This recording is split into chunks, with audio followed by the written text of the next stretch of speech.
Bugun yurak sog'lig'i haqida gaplashamiz. Ayniqsa, ko'pchilik har kuni iste'mol qiladigan, lekin yurak uchun eng xavfli bo'lgan mahsulotlar haqida. Ko'p odam yurak sog'lig'i faqat yoshi ulg'ayganlarga taalluqli deb o'ylaydi. Lekin aslida bu xavf yoshlarga ham tobora yaqinlashmoqda. Statistik ma'lumotlarga ko'ra, yurak xurujlari bugungi kunda dunyoda o'lim sabablari orasida birinchi o'rinda turadi. Eng qizig'i, buning ko'pi noto'g'ri ovqatlanish natijasida yuz beradi. Keling, yurak xurujiga olib keluvchi top 6 mahsulotni birgalikda tahlil qilamiz. Har birini oddiy tilda tushuntiramiz. Nima uchun u zararli? U tanada nimalarni o'zgartiradi va uni qanday sog'lom alternativalar bilan almashtirish mumkin? Qovurilgan va yog'li taomlar. Samarqandcha somsa, qovurilgan kartoshka yoki tez tayyorlanadigan fast foodlar. Bular ko'pchiligimizning sevimli ovqati. Ammo ular yurak uchun eng xavfli dushmanlardan biridir. Sababi, bunday ovqatlarda trans yog'lar juda ko'p bo'ladi. Trans yog'lar qon tomir devorlarini qattiqlashtiradi, yomon xolesterin, ya'ni LDL ni oshiradi va yaxshi xolesterin HDL ni kamaytiradi. Bu holat yurak tomirlarining torayishiga, natijada esa qon aylanishining buzilishiga olib keladi. Shunday qilib, vaqt o'tib, yurak xurujiga zamin yaratiladi. Masalan, bir porsiya chuqur yog'da qovurilgan kartoshka tanangizda xolesterin miqdorini keskin oshirishi mumkin. Sog'lom variant sifatida bug'da pishirilgan, pechda qovurilgan yoki zaytun yog'ida yengil qovurilgan taomlarni tanlash mumkin. Shakarli ichimliklar va gazli napitkalar. Har kuni ichiladigan shakarli ichimliklar yurakning jim qotili. Ko'pchilik faqat shakar deb o'ylaydi, lekin bu ichimliklarda fruktoza miqdori nihoyatda yuqori. U jigarni zo'riqtiradi, yog' to'planishini kuchaytiradi va natijada ortiqcha vazn, insulin qarshiligi hamda yurak xuruji xavfini oshiradi. Masalan, har kuni bir shisha gazli ichimlik ichadigan odamda yurak xastaligi xavfi 20-25% ga yuqoriroq bo'lishi aniqlangan. O'rniga oddiy suv, limonli suv yoki tabiiy mevali smuzi tanlang. Bu sizning yuragingizga yengillik beradi. Kolbasa, sosiska va qayta ishlangan go'shtlar. Qayta ishlangan go'sht mahsulotlari, ya'ni kolbasa, sosiska, dudlangan go'shtlar yurak sog'lig'i uchun jiddiy xavf tug'diradi. Ular tarkibida natriy nitrit va konservantlar mavjud. Bu modda qon tomirlarida oksidlanish jarayonini tezlashtiradi va yallig'lanish holatini keltirib chiqaradi. Yillar davomida bu jarayon tomir devorlarini zaiflashtiradi, ularning elastikligini kamaytiradi. Natijada qon bosimi oshadi. Yurak ortiqcha yuklama ostida oladi. Agar go'shtsiz yashay olmasangiz, qaynatilgan yoki tandirda pishirilgan yangi go'shtni tanlang. Ayniqsa, tovuq go'shti yoki baliq yurak uchun foydaliroq hisoblanadi. Tuzga boy mahsulotlar. Ko'pchiligimiz ovqatni mazali bo'lish uchun tuzni ko'p ishlatamiz. Lekin ortiqcha tuz yurak va qon bosimi uchun eng katta dushmanlardan biri. Tuzdagi natriy moddasi organizmda suvni ushlab qoladi. Bu esa qon bosimini oshiradi. Qon bosimi oshganda yurak har bir zarbda ko'proq kuch sarflaydi. Bu esa yurak muskullarining charchashiga va vaqt o'tib yurak xurujiga zamin yaratadi. Shifokorlar bir kunda 5 grammdan ortiq tuz iste'mol qilmaslikni tavsiya etadi.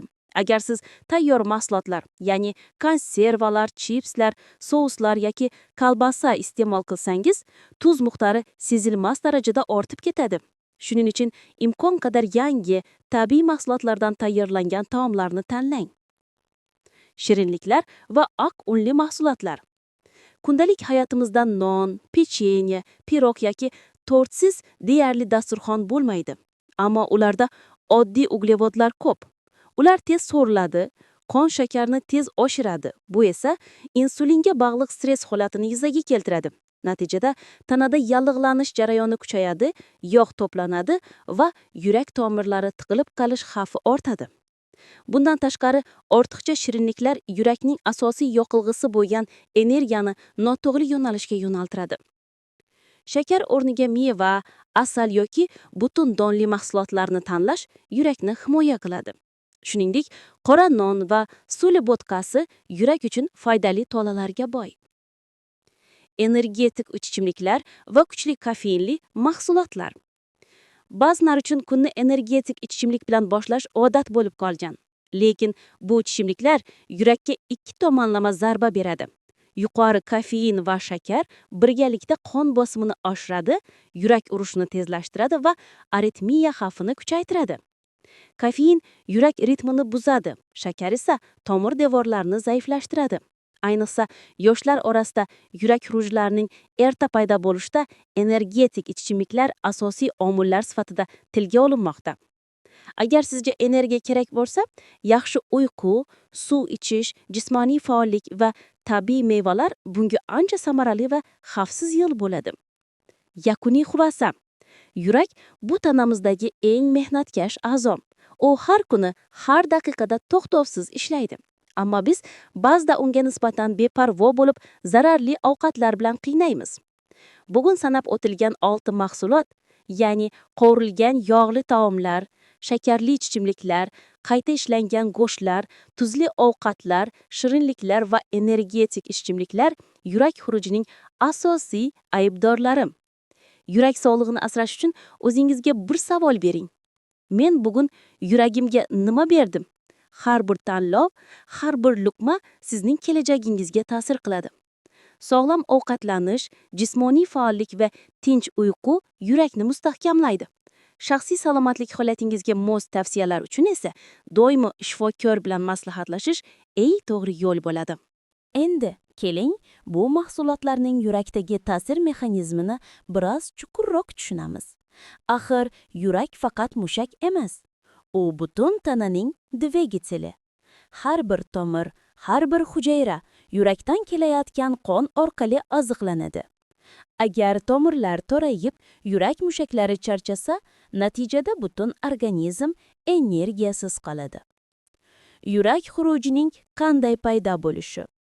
Yurak xurujini, ya'ni miokard infarktini oddiy tilda tushuntirsak, bu yurak mushaklariga qon yetib bormay qolishi. Qon tomirlari ichida xolesterin va yog' qatlamlari to'planadi. Ular asta-sekin devorlarni toraytiradi. Bir kuni esa bu to'siq to'liq yopiladi. Yurakning bir qismi kislorodsiz qoladi va o'sha joy o'ladi. Shu daqiqalarda og'riq, siqilish, nafas qisishi boshlanadi. Afsuski, bu holat ko'pincha to'satdan sodir bo'lgandek tuyuladi, ammo aslida u yillar davomida noto'g'ri ovqatlanish natijasida shakllanadi. Demak, bugun ichilgan shakarli ichimlik yoki tuzli chips bu kelajakdagi xavf zanjirining bir halqasidir. Ovqatlanish odatlari yurakni qanday o'zgartiradi? Ko'pchilik shunday o'ylaydi. Bir dona sosiska yoki bir bo'lak tortdan nima bo'lardi? Aslida esa muammo miqdorda emas, takroriylikda. Har kuni yog'li, tuzli, shirin ovqatlar tanaga oz-ozdan zarar yetkazadi. Bu jarayonni sokin yallig'lanish deb atashadi. U sezilmaydi, lekin qon tomir devorlarini doimiy ravishda shikastlaydi. Bu yallig'lanish natijasida tomir devorlari notekis bo'lib qoladi. Xolesterin zarrachalari ularga yopishib, blyashka hosil qiladi. Shu tarzda yurak xurujiga zamin yaraladi. Ammo yaxshi tomoni shundaki, bu jarayonni to'xtatish ham mumkin. Har safar siz sog'lom variantni tanlasangiz, yuragingizni himoya qilasiz. Yurakni himoya qiluvchi oziq-ovqatlar. Yuqoridagi xavfli mahsulotlarni kamaytirish bilan birga, yurak uchun foydali taomlarni ko'paytirish kerak. Masalan, baliq, ayniqsa losos, skumberiya va sardina tarkibidagi omega 3 yog' kislotalari yurak mushaklarini mustahkamlaydi. Zaytun yog'i yurakni himoya qiluvchi yaxshi yog'lar manbai. Yong'oq va urug'lar magnezium, E vitamini va tolalarga boy. Meva va sabzavotlar, ayniqsa yashil bargli sabzavotlar yurakni yengil qiladi, tomirlarni tozalaydi. Suli, grechka, jigarrang guruch qon shakarini barqaror ushlab turadi. Bularning barchasi yurak uchun foydali, ammo Ularni ham me'yorda iste'mol qilish kerak. Ko'p bo'lsa yaxshi bo'ladi degan fikr bu yerda ishlamaydi. Yurak sog'ligida stress va turmush tarzi roli. Faqat ovqatlanish emas, yurakni zaiflashtiradigan yana bir omil bu stress. Kuchli hissiy holatlar, uyqusizlik, chekish va jismoniy harakatsizlik ham yurak ritmini buzadi. Ba'zan yurak xurujiga olib kelgan odamlar shunday deydi: "Men o'sha kuni juda asabiy edim." Stress paytida organizm kortizol deb nomlangan gormonni ko'p ishlab chiqaradi. Bu gormon yurak urishini tezlashtiradi, bosimni oshiradi, tomirlarni siqadi. Agar bu holat tez-tez takrorlansa, yurak charchaydi. Shuning uchun yurak sog'ligini saqlash uchun faqat ovqat emas, balki ruhiy osoyishtalik, dam olish va harakat ham juda muhim. Kichik yurishlar, toza havoda sayr, sevimli musiqa, chuqur nafas olish mashqlari yurakni tinchlantiradi. Yurak uchun oddiy profilaktika odatlari. Har kuni kamida 30 daqiqa yurish. Yurak mushaklari mashqni yaxshi ko'radi. Yetarli uyqu, 7-8 soat. Uyqusizlik yurak ritmini buzadi. Suyuqlikni yetarli iste'mol qilish, qon suyuqligini saqlash yurakka yengillik beradi. Tuz va shakarni kamaytirish. Har bir qoshiqning orqasida yurak sog'ligi yotadi. Tibbiy tekshiruvlar.